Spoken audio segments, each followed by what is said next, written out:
É oficial, eles vão fechar com a ala imbecilizada ou mau caráter que apoia o presidente, nos enfiando goela abaixo, mais uma mentira descarada. A nova é dizer que nem o dono da casa onde o Queiroz estava hospedado sabia que ele estava lá. Foi uma armação para incriminar o presidente. Ninguém merece. Salve galera, um bom sábado para todos e hoje eu não tô afim de levar esse circo muito a sério. O Weintraub correu para Miami com um passaporte diplomático. Só volta a afirmar que é exilado político. Não duvide, hein? E hoje o Fred Wassef, advogado da família Bolsonaro, com livre acesso à residência do presidente, teve a cara de pau de dizer o seguinte, eu vou botar entre aspas e comentar depois porque o universo jurídico é repleto de pegadinhas para fazer leigo de idiota. Nunca telefonei para Queiroz, nunca troquei mensagem com Queiroz, nem com ninguém da sua família. Isso é uma armação para incriminar o presidente. Bom, se o Queiroz estava na casa dele, quando a gente lê isso, só pode concluir duas possibilidades. Ou ele invadiu o escritório, ou alguém com acesso ao imóvel combinou tudo com ele. E como o advogado está afirmando que é uma armação para incriminar o presidente, é justo supor que essa combinação não contou com o conhecimento do Wassef. Óbvio, né? Mas não é o que está literalmente dito.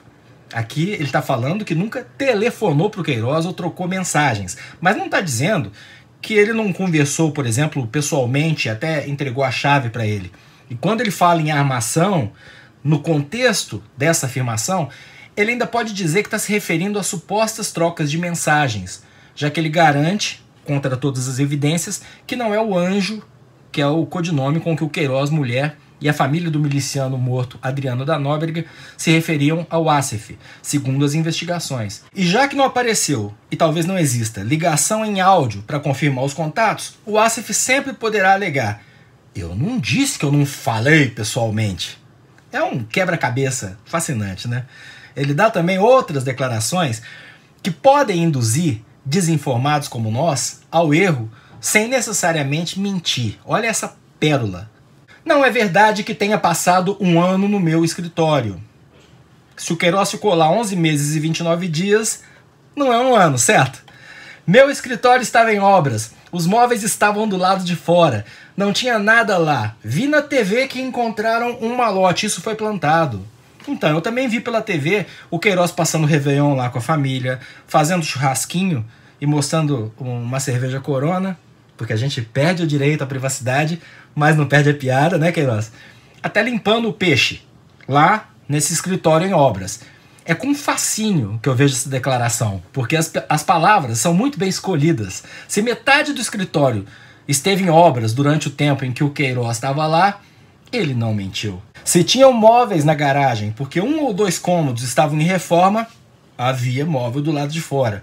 Quando ele diz, alguém plantou um malote, esse alguém pode ser qualquer pessoa, até o Queiroz, que como laranja entende de plantação e que como bode expiatório ainda pode ser acusado de ter pulado o muro e subornado o caseiro para ficar lá.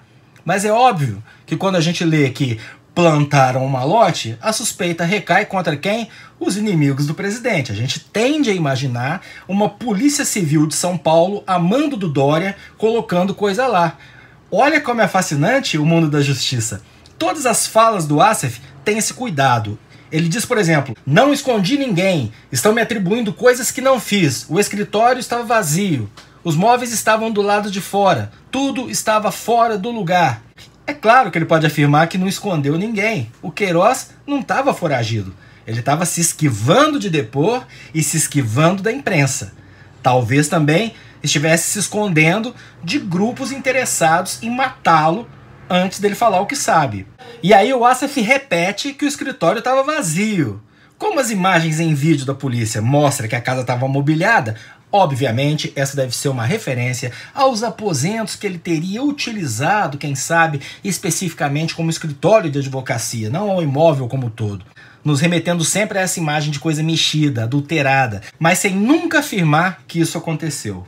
O UOL montou uma cronologia comparando as visitas do Wassef ao presidente Bolsonaro com os dias e horários de trocas de mensagens entre mulher do Queiroz e a mãe e a mulher do Adriano da Nóbrega, conversas de parte desse grupo com outro advogado que supostamente ajudou num plano de fuga para essa bandidagem, e o número de coincidências é impressionante. Eu vou deixar o link e vou ler um trechozinho. 13/12/19, Frederico Wassef se encontra com Bolsonaro no Palácio do Planalto em meio a boatos de troca de defesa do Flávio. No mesmo dia, Raimunda marca encontro com Márcia no Rio para dar resposta sobre proposta feita por Queiroz ao capitão Adriano. Márcia, mulher do Queiroz, Raimunda, mãe do Adriano. 14/12/19, Frederico Wassef volta a se encontrar com Bolsonaro pela manhã, dessa vez no Palácio da Alvorada, que é no dia seguinte da conversa. Ou seja, o Wassef, o advogado da família Bolsonaro, se encontra com o presidente. No mesmo dia, a mulher do Adriano marca o encontro com a mulher do Queiroz para discutir uma proposta do marido para o capitão. Eles não estão se falando diretamente. No dia seguinte, pela manhã, o advogado volta para conversar com o Bolsonaro. Desculpe, como eu disse ontem, a ideia é minimizar a rachadinha, é dizer que todo mundo é comunista porque está dando mais atenção para o milhãozinho do Flávio do que para os 50 milhões do André Siciliano. Mas isso aqui já não é mais um caso de rachadinha. Tem um PM ex-miliciano morto numa operação policial na Bahia. Esse PM morto é ligado ao Queiroz e já teve a mãe e a mulher como funcionárias do Flávio. Não dá para dizer que é tudo culpa do Queiroz, porque o Flávio conhecia o Adriano, deu condecoração para o Adriano, visitava o Adriano na cadeia e deu condecoração para ele enquanto ele estava preso.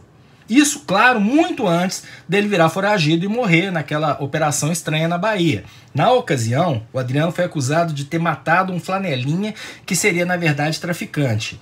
Ele foi inocentado num segundo julgamento e o Flávio disse que homenageou ele, enquanto preso, justamente pela certeza que ele tinha da injustiça que estava sendo cometida e da certeza da inocência dele. Olha, daria para entender. Deixa eu dar uma de Wassef aqui e defender o Flávio. Os Bolsonaro sempre assumiram nos seus mandatos parlamentares a postura de apoiar os policiais militares. Todo aquele discurso de que ONG não liga para as viúvas dos PMs mortos, que direitos humanos é direito dos manos. Então a chance do Flávio se equivocar quanto à índole do Adriano da Nóbrega mereceria o benefício da dúvida.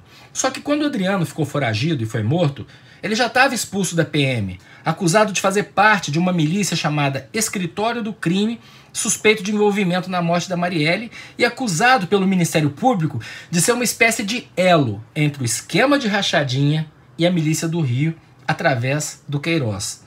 Aliás, que falta de prudência da família Bolsonaro. Quando o Flávio deu para o Adriano a medalha Tiradentes, ele, Adriano, já acumulava no currículo 3 punições administrativas. Quer dizer, um cara que chega a ser punido 3 vezes pela própria PM não é exatamente um exemplo, concorda? Mas para o Bolsonaro a medalha foi justa porque naquela época o Adriano era um herói da polícia militar.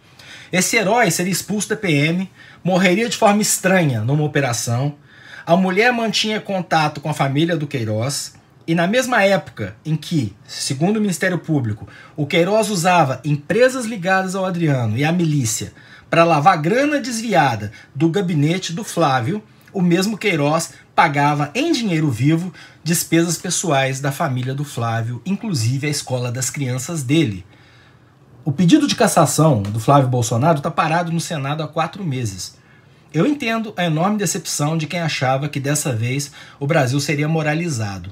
Eu entendo você que chegou recentemente na política achar que jornalista é tudo comunista, porque você não estava ligado nisso quando o Jornal Nacional passava todo dia notícias sobre o mensalão, o petrolão, o escândalo da compra e da reeleição do Fernando Henrique. Mas, por favor, se você ainda acredita na defesa política desse governo, vou salientar que cabe à justiça o julgamento criminal. O tempo todo aqui eu estou falando de política. Então você vai ter que aceitar que os Bolsonaro são gente de senso de moralidade dúbia. Porque todo mundo sempre soube o que é a milícia. Houve uma romantização no início, anos 70. Vários políticos do Rio fizeram vista grossa, até apoiaram, porque diziam que era um mal menor. Um deles era o César Maia, pai do Rodrigo Maia, vulgo Nhonho. Mas por volta de 2005, as milícias já controlavam 1/3 das favelas do Rio e faziam isso em conluio com a banda podre da PM, que chegava a emprestar até caveirão, aqueles veículos blindados do BOPE, para expulsar o crime organizado e tomar lugares. Não eram vigilantes, super-heróis a serviço da comunidade, que faziam hora extra depois do expediente para combater o tráfico. Pode ter nascido assim, mas em 2007, guardem esse ano, os milicianos já faziam um julgamento sumário de usuário de droga e queimavam em micro-ondas, né, enfiavam dentro daquela pilha de pneu. Já faziam venda ilegal de sinal roubado de TV por assinatura e energia elétrica, a famosa gatonete. Controlavam a venda de gás e o transporte por vans. Era business. Piorou muito de lá para cá. Hoje quase não há distinção entre lugar comandado por milícia ou tráfico. Eles chegam a se aliar. O tráfico paga para vender drogas dentro da área da milícia. Mas, repito, em 2007 já não era um grupo de policiais fazendo hora extra para proteger as suas próprias comunidades, como chegavam a dizer o Jair e o Flávio em plenário. Mesmo assim, o Flávio ocupou a tribuna da Alerj em fevereiro de 2007 para dizer: a milícia nada mais é do que um conjunto de policiais militares ou não, regidos por uma certa hierarquia e disciplina, buscando, sem dúvida, expurgar do seio da comunidade o que há de pior, os criminosos. Eu não me importaria em pagar 30 ou 40 reais para ter mais segurança, para não ver meus filhos aliciados por traficantes. Já era ilegal, mesmo nessa visão romantizada, porque segurança é atribuição do Estado. Mas os Bolsonaro tinham apoio e apoiavam milicianos. Por isso é que hoje o Queiroz está longe de ser só um laranja. Ele é um arquivo vivo da ligação da família presidencial com criminosos. Se cuida, Queiroz. Eu sou Maurício Ricardo, inscreva-se, curta, comente, torne-se membro e se cuide você também, porque estamos numa pandemia. Um abraço e muito obrigado a todos os profissionais da área de saúde.